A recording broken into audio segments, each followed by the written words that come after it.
ये 8टी जिनिस को सदा सर्वदा गुप्त रखिबे, अन्यथा हैरान हेबे, समस्या पड़िबे, पश्चाताप करिबे, अनुताप करिबे। मनुष्य कौन करे? जहा करिबा कथा ताकू करेनी, जहा न करिबा कथा ताकू करे, जहा कहिबा कथा ताकू कहेनी, जहा न कहिबा कथा ताकू कहे। काहाको प्रशंसा करिबा उचित मनुष्य ताकू करेनी, प्रशंसा कले से मध्य प्रशंसार पात्र हुआ, किंतु निजर प्रशंसा करे।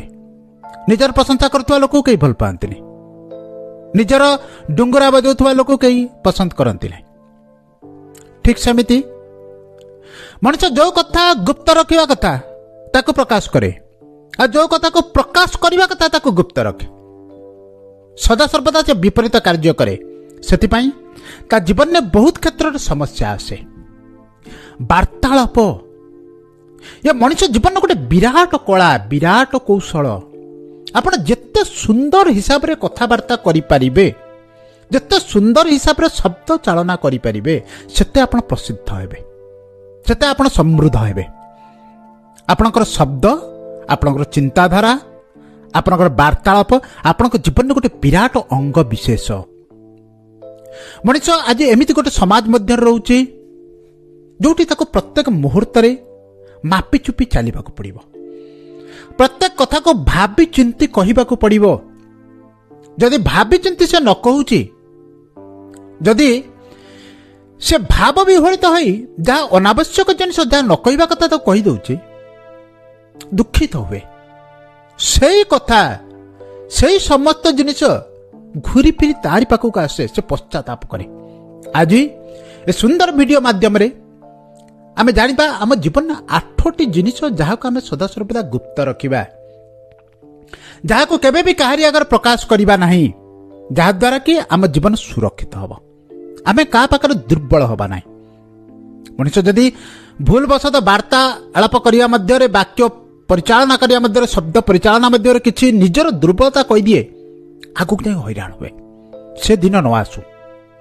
मो सुदर्शन मिश्र सदा सर्वदा अमूल्य शिक्षा माध्यम रे आपन जीवन गुरुत्वपूर्ण अंश विशेष को पहुंचाऊची।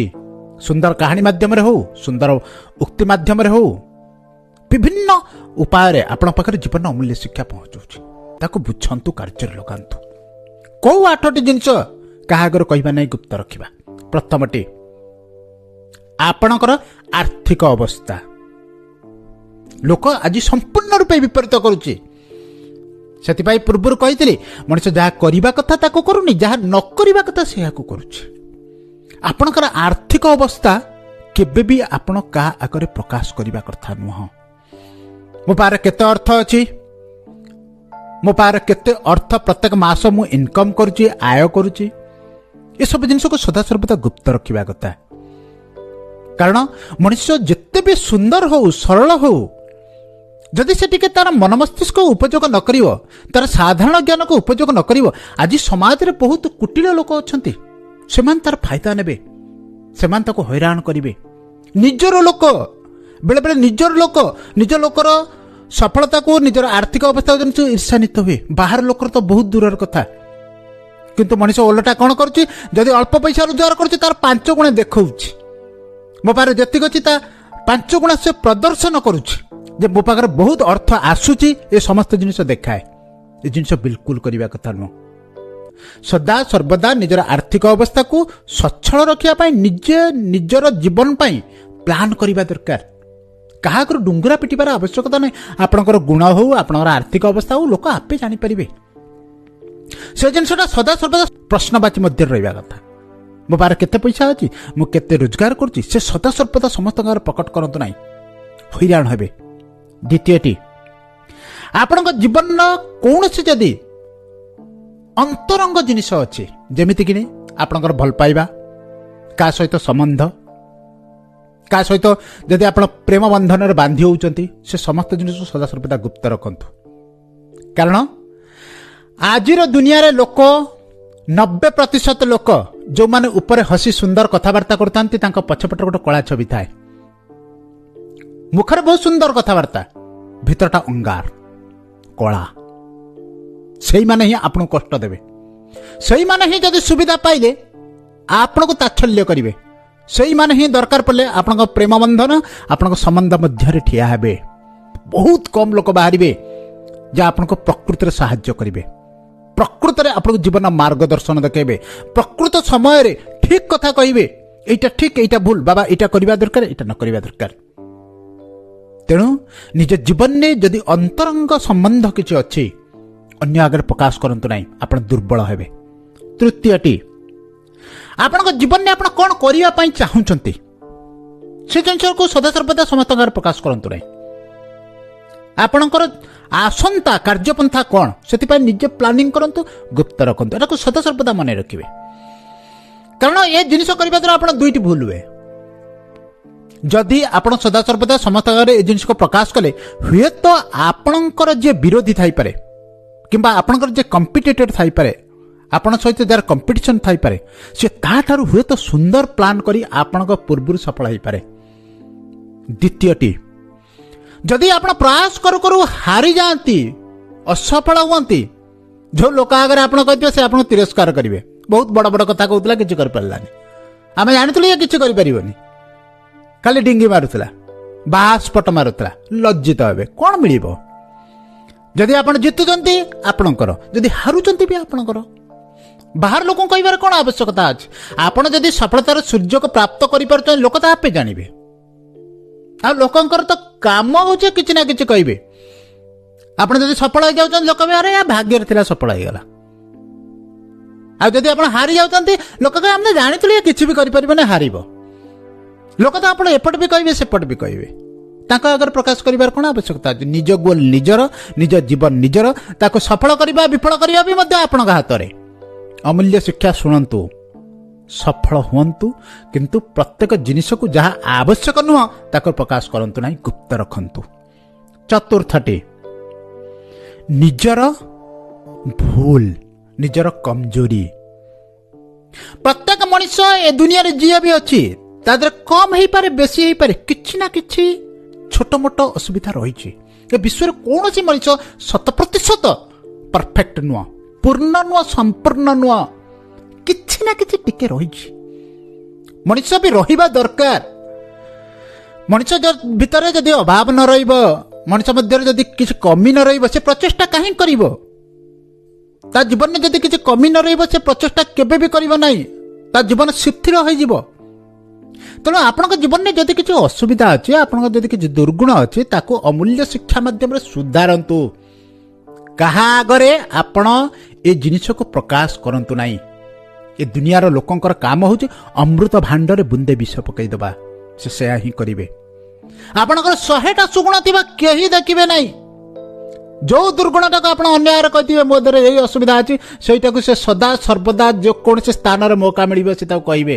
ଆପଣ ଲଜ୍ଜିତ ହେବେ, ଅପମାନିତ ହେବେ, ଲୋକ ଭୁଲିଯିବେ ସବୁ ଜିନିଷ ଆପଣ ଦେହରେ କ'ଣ ଅଛି, କିନ୍ତୁ ସେ ଗୋଟିଏ ଖୁଣକୁ ବାହାର କରିବେ।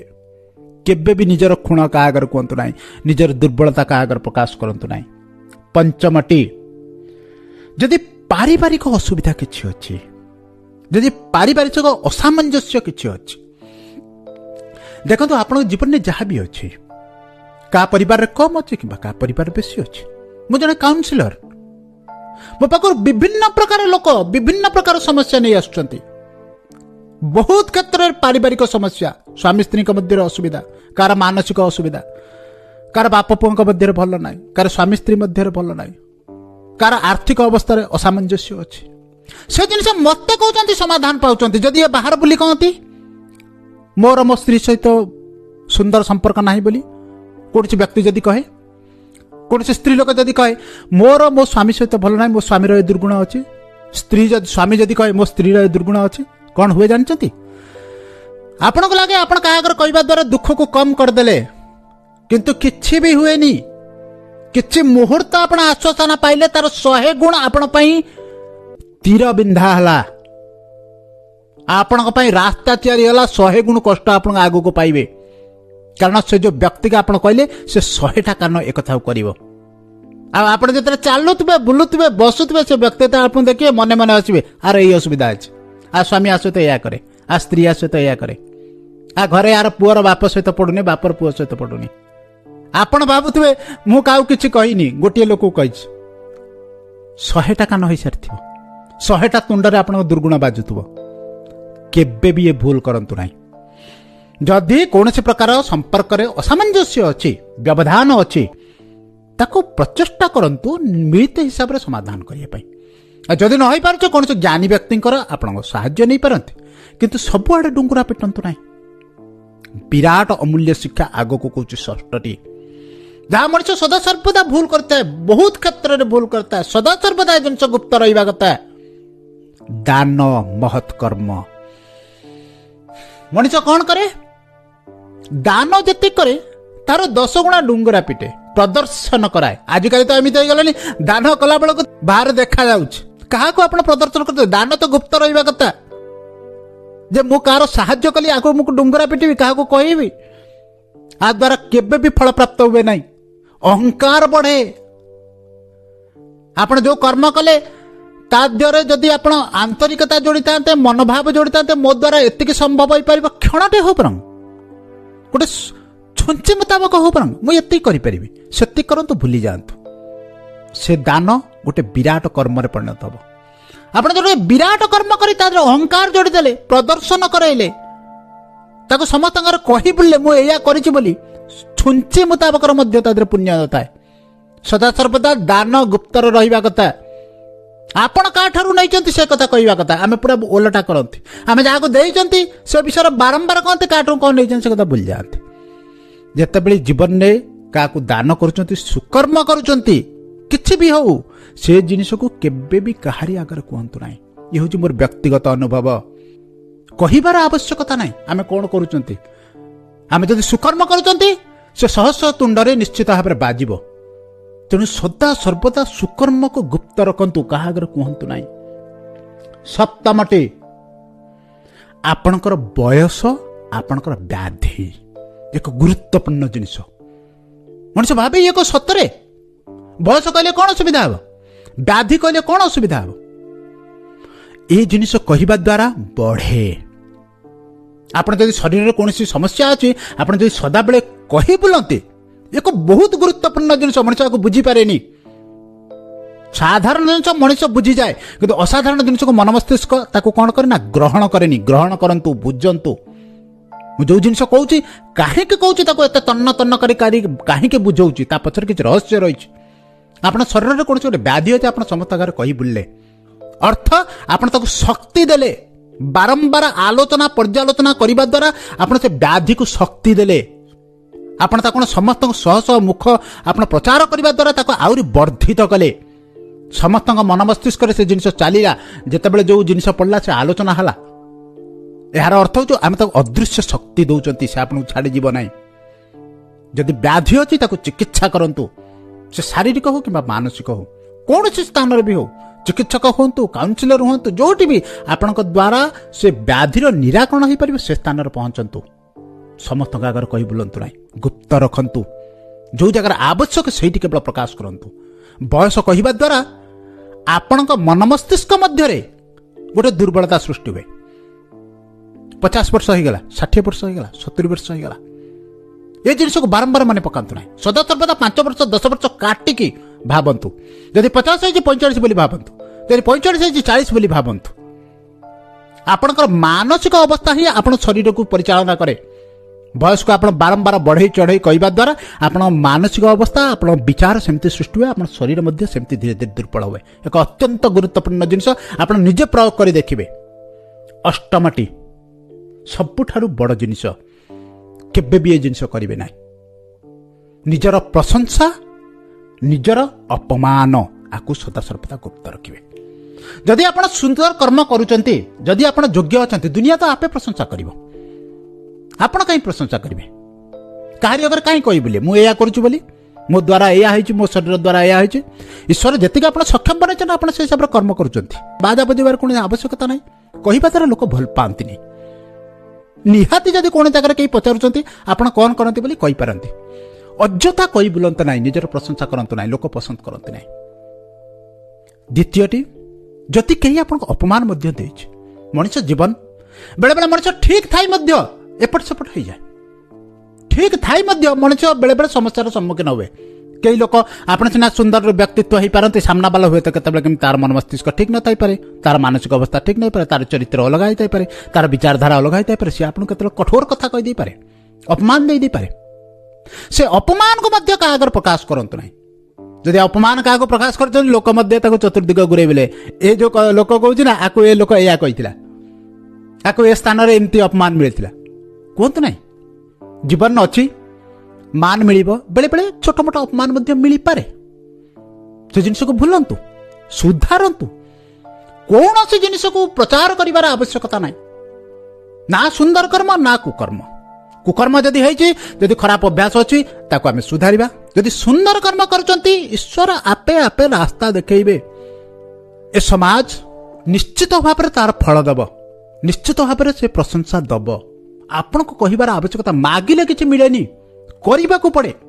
आ जो लोक करे छाई पड़ी ता संगरे सब जिनस आसे, से अर्थ हो मान सम्मान हो सब जिनस तो आमे जेमिति आगे आगे चलला बेले पछे पछे छाई आसुथाय, ठीक सेमिति आपण जदि सुकर्म करूचंती अर्थ मान सम्मान सब जिनस छाई पड़ी आसीबो। आपणकर कहिबार कोन आवश्यकता अछि, आपणकर बाजा बजेबार कोन आवश्यकता अछि। मु एया करछि, एई सुकर्म करछि, मु एमिति गोटे लोक, मो द्वारा ए कार्य अछि, ए सब जिनस केबे भी कहंतु नै। आ दुर्बलता को मध्य प्रकाश करंतु नै। ए आठटी जिनिस को सदा सर्वदा जीवन में गुप्त रखिबे, जो नहीं सेठी प्रकाश करिवे नै। ए अमूल्य शिक्षा को सदा सर्वदा मन मस्तिष्क भीतर छापी रखिबे। कौन कहबी कौन न कहबी, को जिनिस को प्रकाश करिबे को जिनिस को प्रकाश न करिबे। ए जिनिस जानिबा द्वारा आपण मान सम्मान रे प्रतिष्ठा आसीबो, आपण गोटे सुंदर व्यक्तित्व होई परिबे। ए वीडियो जदि भल लागिला निश्चित भाव में आको लाइक करिवे, शेयर करिवे। आ भितर कौ सुंदर अमूल्य शिक्षाटू आपण एई मुहूर्त कार्य लगे कमेंट सेक्शन में निश्चित भाव में लिखिबे, मते खुशी लागिबो। तो प्रथम थर पर मत शुणुंट मो सहित जोड़ी चाहते चैनल को सब्सक्राइब करेंगे। पुणी आपण मान सहित देखा जीवन किसी अमूल्य शिक्षा माध्यम किसी सुंदर कहानी माध्यम किसी गुरुत्वपूर्ण वार्ता माध्यम आज एतिकी। धन्यवाद।